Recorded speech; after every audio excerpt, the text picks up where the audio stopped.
gimana sih sisi kurang nyamannya ya. Menurut aku kosan tuh pasti ada plus minusnya ya.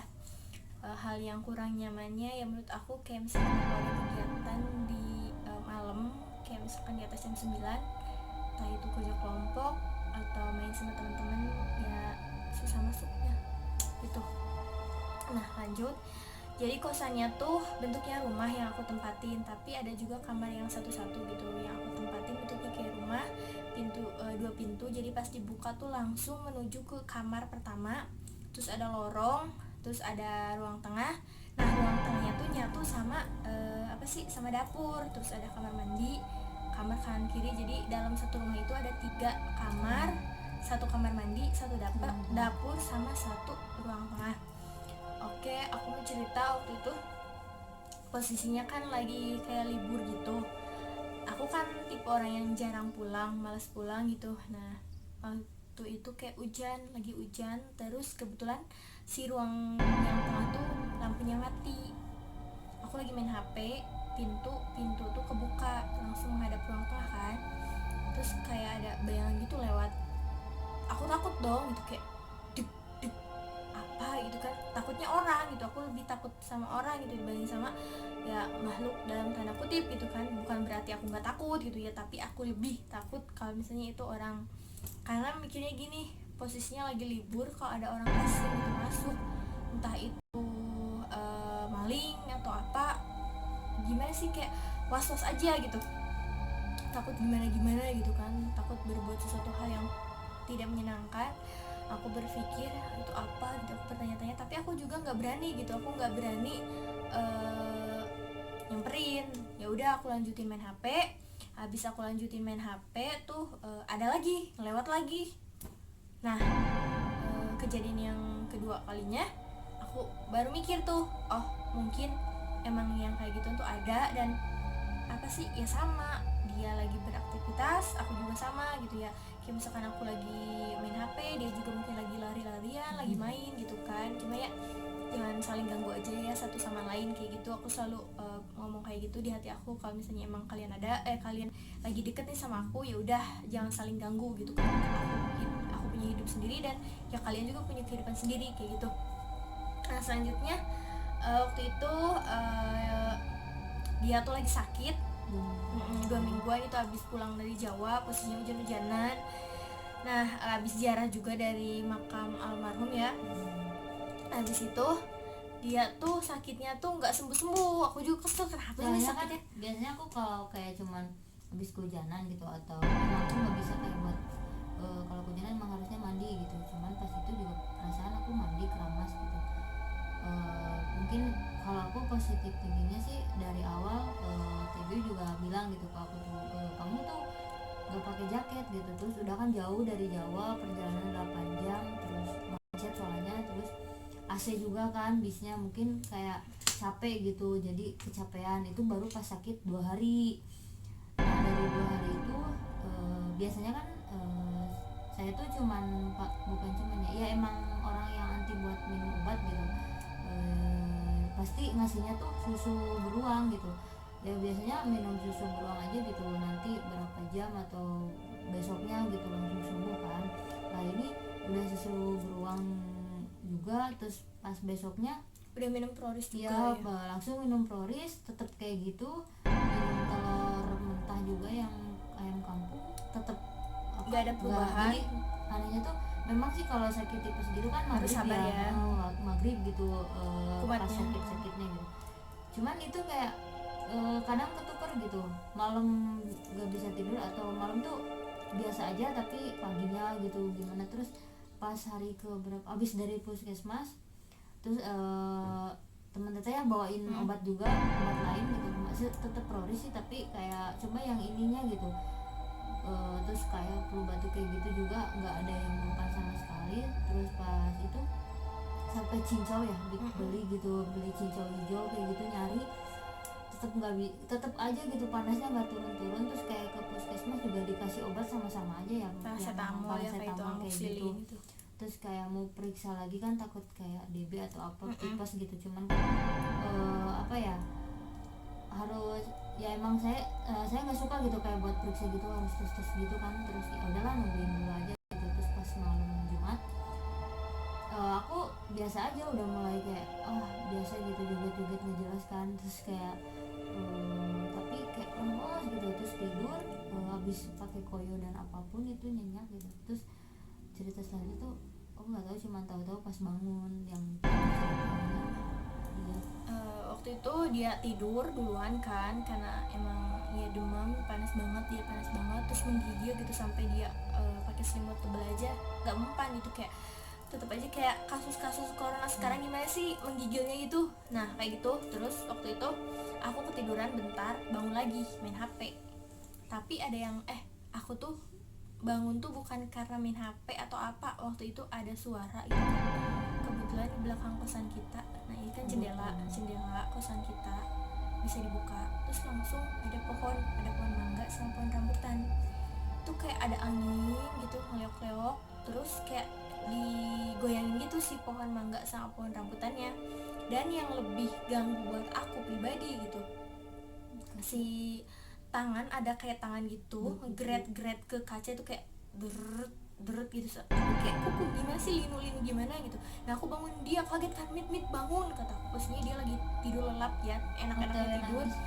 Nah dia tuh kayak mau nangis, takut gitu. Nah aku juga kayak gitu, tapi kita berusaha tenang gitu, apa sih gitu ya, kita baca gitu kan ya, kita baca surat-surat. Nah udah gitu nggak kunjung ini sih, kayak masih ada sih, masih goyang-goyang gitu.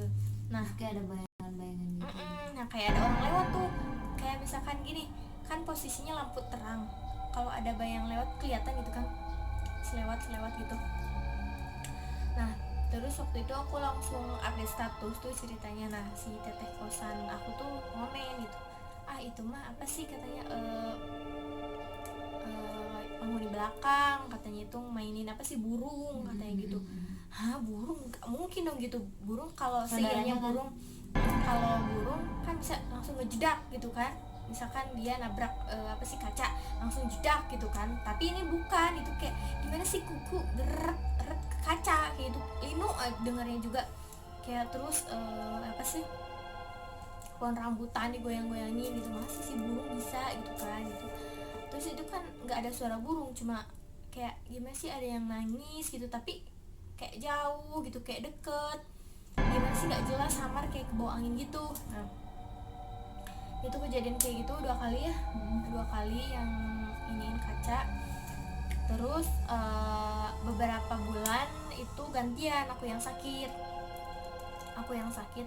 gitu. Waktu itu lagi masa sibuk-sibuknya ngurusin skripsian, terus aku lagi bantu-bantu juga jurusan buat proses akreditasi gitu, harus jualan juga ya. Kebetulan aku seneng jualan, waktu itu aku jualan apa sih, cilok sama salad buah gitu. Jadi kayak pagi-pagi aku harus bikin cilok sama salad buah, terus siang sama sore aku kayak harus ke pasar, sampai malam juga aku suka ke pasar. Belum lagi pernah tuh hampir jam 11, nggak tahu jam 10 aku masih di jurusan ya gitu, masih di jurusan sih buat banyak kegiatan kayak gitu. Cuma waktu itu mungkin daya tahan tubuh aku lagi kurang bagus, aku sakit gitu. Awalnya nggak aku rasain gitu, ya udah aku tetap beraktivitas kayak biasanya. Cuma makin sini makin aduh aku nggak kuat gitu. Nah aku tiduran sampai aku nggak bisa bangun, susah bangun tuh, kayak pengen pipis aja. Waktu itu digendong ya sama dia sama Teh Nina gitu, dibantuin kamar mandi, lemes gitu kayak. Nah pas udah gitu karena aku saking gak kuatnya, aku yang request tuh, aku pengen ke klinik, kata aku gak kuat, aku pengen ke klinik pokoknya. Nah kita ke klinik sampai dites darah juga kan, tapi alhamdulillah nggak DB atau nggak yang lain-lain, itu faktor kecapean aja gitu kan. Udah gitu yang bikin aku heran itu ini apa sih, suka apa sih, sakit banget ya tuh, sama kayak dia menjelang maghrib. Nah tapi aku nggak menggigil waktu itu, nggak menggigil kayak dia. Nah saking aku ngerasa hancur banget, badan aku kayak sakit semua, dari ujung kaki ke ujung kepala sakit semua, nggak ada yang nggak sakit gitu kan, sakit banget sampai noleh atau ngomong napas aja tuh napas sakit gitu. Nah aku bilang ke teman aku, beb, kata aku pengen pijit, kata aku. Nah kebetulan ibu kos teman aku tuh bisa pijit. Nah dia sama si yang punya kosnya datanglah ke kosan aku, pijit aku. Sakit, tambah sakit sih emang karena aku orang yang nggak biasa dipijit ya, sakit dan gelian gitu, sakit banget. Nah ibu kos aku bilang kayak gini, ih Neng, kenapa sih betah ngekos di sini, katanya. Ama sih bukan nakut-nakutin, katanya, cuma kan Ama asli orang sini gitu, tau lah kondisi keadaan di sini yang sebenarnya kayak gimana. Logikanya aja gini ya Neng, katanya, kosan ini paling deket, murah, katanya, masa sih nggak laku, katanya gitu kan. Coba pikir-pikir. Nah tapi emang di sana tuh si Amah tuh kayak nggak nakut-nakutin, kayak cuma cerita aja gitu. Dan akunya juga nggak takut sih karena emang udah ngalamin gitu masa-masa di kosan itu tuh kayak gimana gitu. Terus aku tanya aja, emang kenapa mah, kata aku gitu. Iya, tahu nggak, dulu tuh terkenal banget dari dulu, katanya, kalau kosan ini tuh ada kuntilanaknya, katanya. Terus aku kayak pura-pura kaget aja, ah yang bener mah, kata aku. Iya, katanya, malah di sini tuh bukan kayak bukan rahasia ini lagi.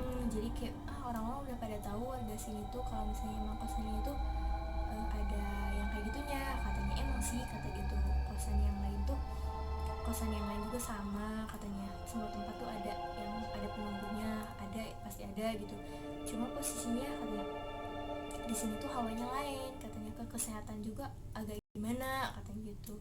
Makanya sok aja rasain, katanya, kalau misalnya menjelang maghrib. Nah, emang menjelang maghrib tuh, aduh itu aku yang paling nggak mau hadapin gitu ya, sakit badan, panas, sampai aku pernah tuh kayak nangis, tapi aku kayak nggak sadar gitu, tapi aku nangis gitu kan. Nah, aku baca-baca gitu kan. Nah harus perbanyak nyebut. Nah udah gitu cerita yang aku sakit itu udah beres ya, pokoknya aku sembuh. Udah gitu ada kejadian lagi, aku pindah kerja, aku udah lulus kan, aku kerja ke Jambi. Nah pas 3 bulan 4 bulanan aku kerja ya, 4 bulanan kerja, aku balik lagi Bandung. Nah pas balik lagi Bandung aku memutuskan ngekos lagi di kosan itu, tapi beda kamar. Kebetulan kamar yang dulu aku tuh udah ada yang nempatin ya sama adik tingkat. Nah udah gitu aku nempatin kamar yang pas di depan pintu, yang 2 pintu itu langsung kamar gitu. Nah aku nempatin kamar yang pertama itu sendirian. Nah waktu itu karena emang aku manja banget, aku suruh lah mama aku buat temenin aku beberapa hari waktu itu. Nah mama aku sama keponakan aku sama teteh aku datang ke Bandung, kebetulan teteh aku mau kerja juga di Bandung. Nah abis itu tuh keponakan aku tuh tipe orang yang nggak bisa diem, dia tuh pengennya keluar main. Nah pas di sana ya mungkin adaptasi juga, dia tuh kayak nggak mau keluar, diem aja di kamar, nggak biasanya gitu kan. Terus udah gitu mama aku sakit tuh, panas.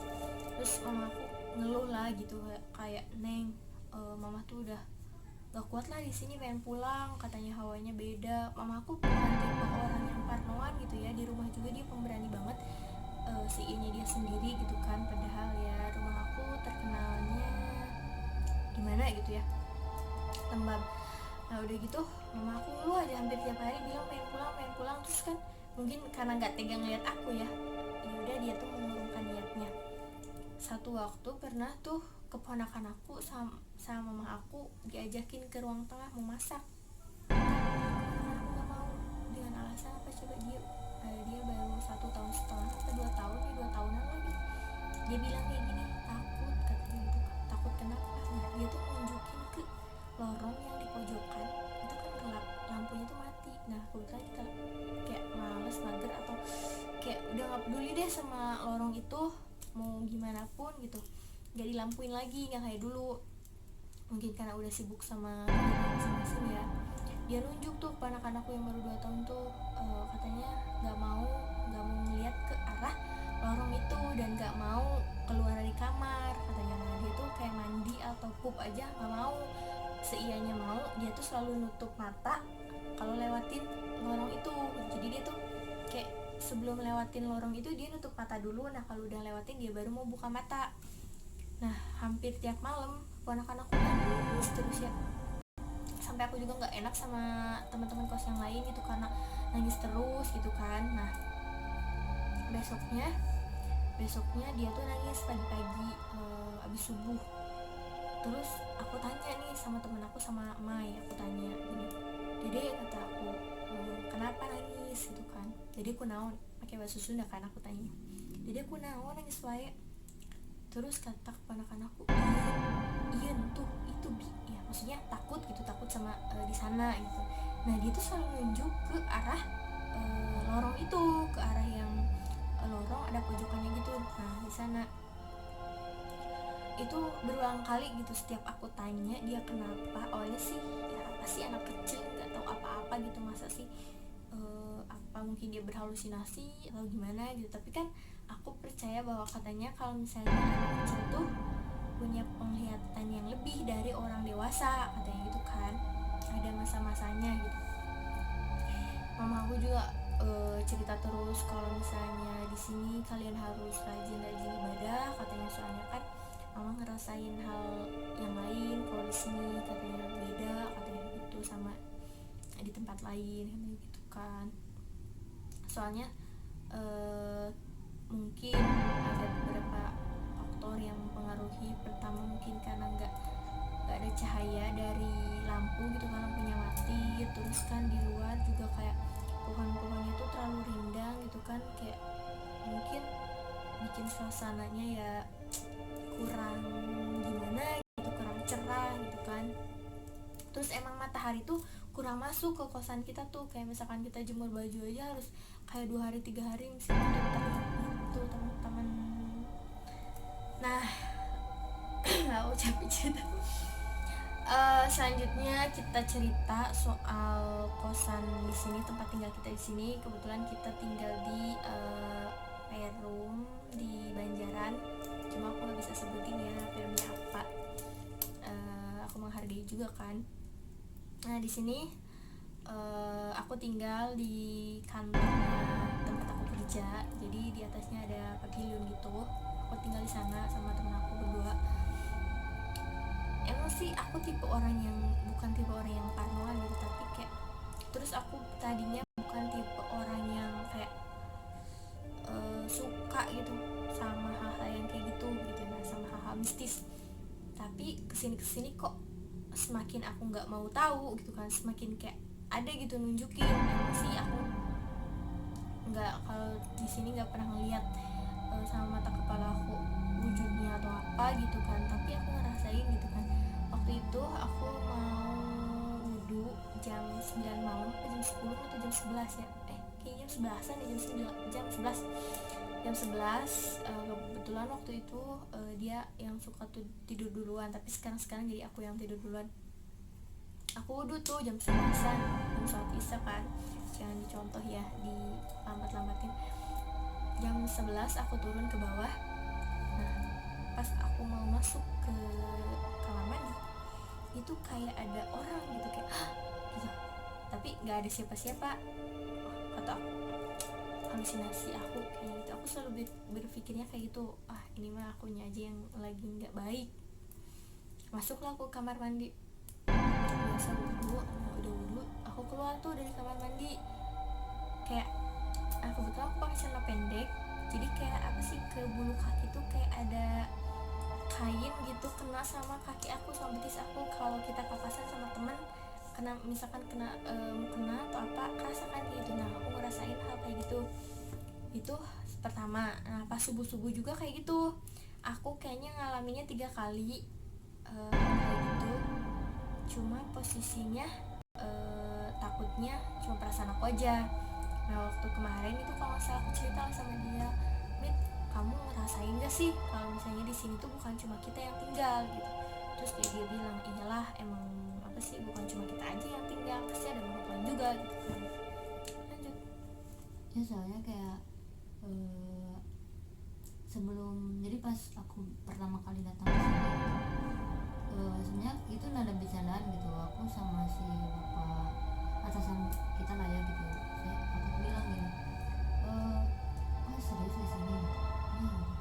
Kenapa emang katanya horor gitu, terus diketawain kan sama semua bapak-bapak gitu. Horor apanya gitu, di sini enakan gini gitu, emang enak kan tempatnya dan emang strategis terus kayak emang ya aku juga kayak ngerasa ya mereka juga apa ya kayaknya nggak bakal ganggu gitu, kayak baik-baik aja gitu. Aku juga nggak ngerasa risih atau gimana, cuman kan kadang jujur lah ada rasa takutnya gitu kan. Pas kapan gitu ya, pas